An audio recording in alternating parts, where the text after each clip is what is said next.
नमस्कार मित्रों, मैं डॉक्टर राधाकृष्ण आपका स्वागत करता हूं। जब आप अपने खेतों में केमिकल फर्टिलाइजर का प्रयोग करते हैं, आप यूरिया आदि का प्रयोग करते हैं या फिर आप अपने खेतों में कई तरह के इंसेक्टिसाइड, पेस्टिसाइड का प्रयोग करते हैं।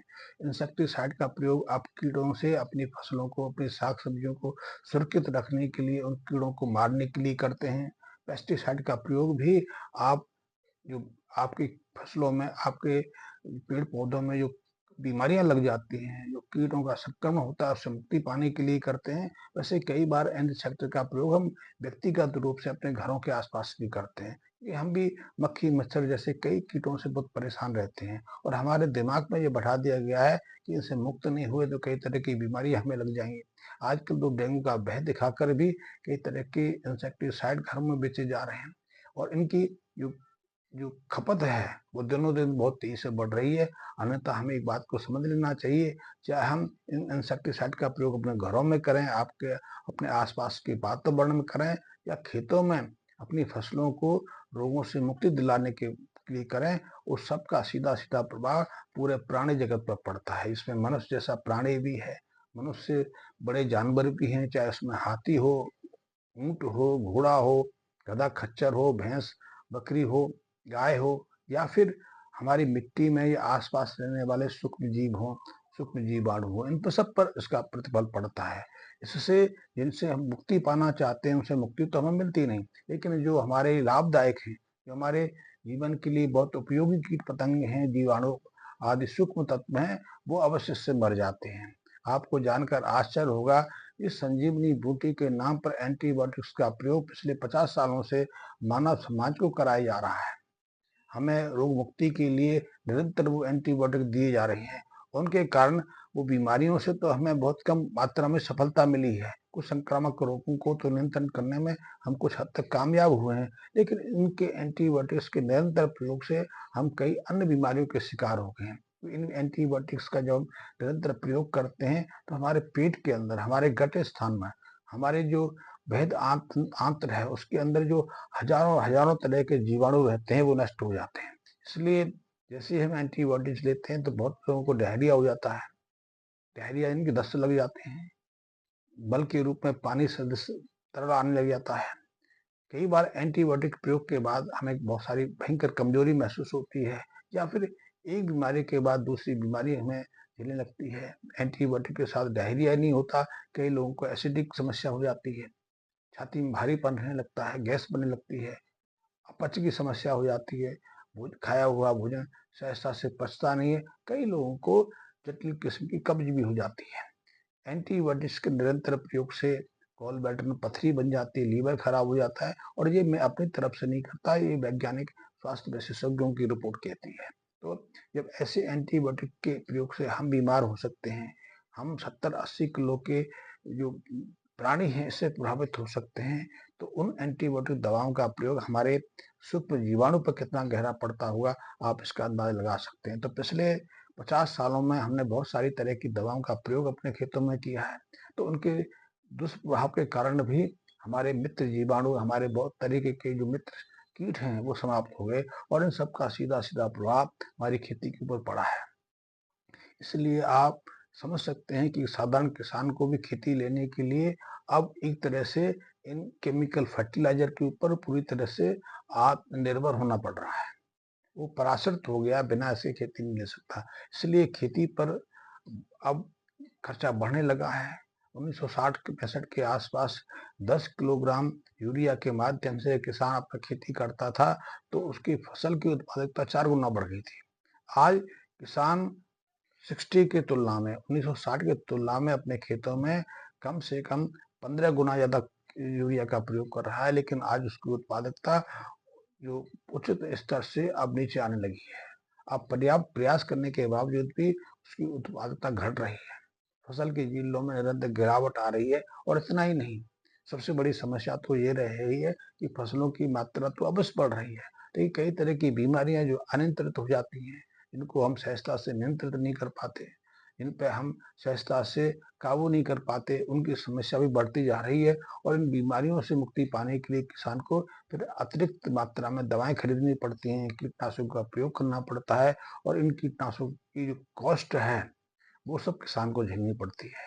आपको जानकर आश्चर्य होगा कि जो जो बागवानी करते हैं, अपने खेतों में साग सब्जियां उगाते हैं या फलों की खेती लेते हैं, ऐसे लोगों को तो अपने 1 एकड़ भूमि के लिए 1 लाख रुपए तक का अतिरिक्त खर्चा इन दवाओं के रूप में करना पड़ता है। वो खाद के रूप में क्या प्रयोग करते हैं वो अलग बात है। वो अपने साग सब्जियों के लिए उनकी उनकी तैयारी के लिए उनकी खाद के रूप में कितना खर्चा करते हैं वो तो अलग बात होगी।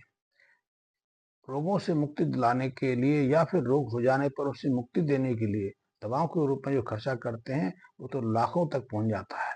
और इसलिए भारत में जो खेती का जो खेती की जो साग सब्जियों की जो मात्रा है उससे जितना खर्चा ज्यादा तो दवा पर करना पड़ रहा है। आपको आश्चर्य होगा कि कीटनाशकों का प्रयोग जिस तेजी से हमारे देश में हो रहा है उससे हर साल करीब 2.5 लाख करोड़ रुपए का खर्चा किसानों के ऊपर आ रहा है, जबकि किसानों को जो सब्सिडी सरकार के रूप में खाद पर दी जाती है उसका खर्चा 3.5 लाख 4 लाख के आसपास, लाख करोड़ के आसपास है। लेकिन इन दवाओं की बिक्री उससे कहीं ज्यादा महंगी पड़ रही है। तो आप अंदाज लगा सकते हैं कि यदि आप इस रासायनिक खेती से बाहर आके प्राकृतिक खेती शुरू करते हैं, ऑर्गेनिक खेती शुरू करते हैं या गाय आधारित जो खेती का उपक्रम शुरू करते हैं तो आप इस अतिरिक्त खर्च से बच सकते हैं। पहले आज से 30-40 साल पहले जब प्राकृतिक खेती करते थे, हम यही खेती प्रयोग करते थे, आज नाम तो अलग अलग दे दिए गए, तब हम ज्यादा खुशहाल थे क्योंकि हमारे पास खेती के ऊपर ज्यादा खर्च करने की कुछ बचता नहीं था। हमारे पास जो सहज अपने आसपास जो उपक्रम होते थे, जो पदार्थ होते थे, उन्हीं के माध्यम से हम सफल खेती करते थे। हमारी मिट्टी भी तब से ही सलामत थी। आज तो हमने खेती के लालच में, खेती बढ़ाने के चक्कर में जिन रसायन आधारित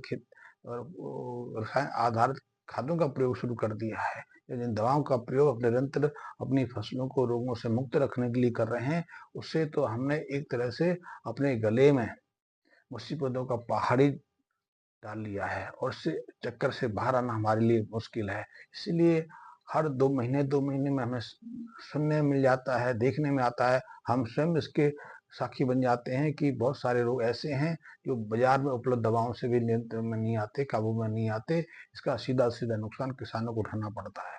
तो ऐसे में आप यदि प्राकृतिक खेती के रूप में गाय के गोबर का प्रयोग करते हैं, गाय के गोबर से तैयार खाद का प्रयोग करते हैं, या फिर हमारी गोबर घनसत्व से तैयार जो बैक्टीरिया कल्चर की जो पाउडर है जिसे हम गोरस कहते हैं, आप उसका प्रयोग करते हैं तो उससे भी आप वही लाभ ले सकते हैं जो आप टनों की मात्रा में गोबर की खाद से लेते हैं। टनों की गोबर की खाद प्रयोग करने पर आपको अतिरिक्त खर्चा करना पड़ता है। 1 टन 2 टन गोबर यदि आप अपने खेतों में प्रयोग करते हैं तो उसका 1000-1200 रुपये आपके ऊपर अतिरिक्त खर्चा आ जाता है, और फसल के हिसाब से इसकी मात्रा बढ़ानी भी पड़ती है। गोबर से गोबर खाद तैयार करने में भी आपको 6 से 10 महीने का, कभी कभी साल भर का समय लग जाता है, और वो भी खाद पूरी तरह से तैयार नहीं होती, क्योंकि देखने में आया है कि इस गोबर को आप खाद के रूप में कन्वर्ट करते हैं, उसका 60% अंश बिना कंपोस्ट हुए हो जाता है, उसका डिकम्पोजिशन पूरी तरह से नहीं होता। और डिकम्पोजिशन तब तक नहीं होता तब तक आपकी मिट्टी के लिए उसकी कोई उपयोगिता नहीं है। यदि डिकम्पोजिशन हो जाए तो वो आपकी मिट्टी के लिए, आपके कृषि के जीवाणुओं के लिए बहुत महत्वपूर्ण है।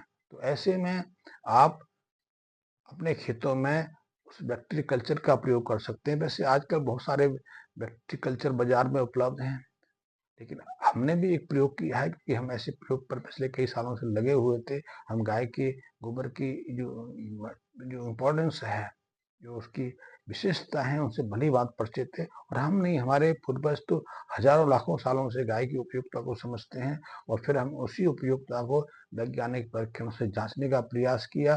फिर हमने उन बैक्टीरियाज को गाय के गोबर से सेपरेट करके अब हम उसको मल्टीप्लाई करते हैं, और हम चाहते हैं कि आप भी इसमें शामिल हों, आप इसको स्वयं परीक्षण करें, स्वयं जांचें परखें, और जब संतुष्ट हों तो आप उसके माध्यम से अपने खेतों में फसलें लें, ताकि आपकी मिट्टी भी सही सलामत रहे, आपके ऊपर अतिरिक्त बोझ भी ना आए और आप संतुष्ट और सहजता से कृषि कार्य में लगे रहें। धन्यवाद मित्रों।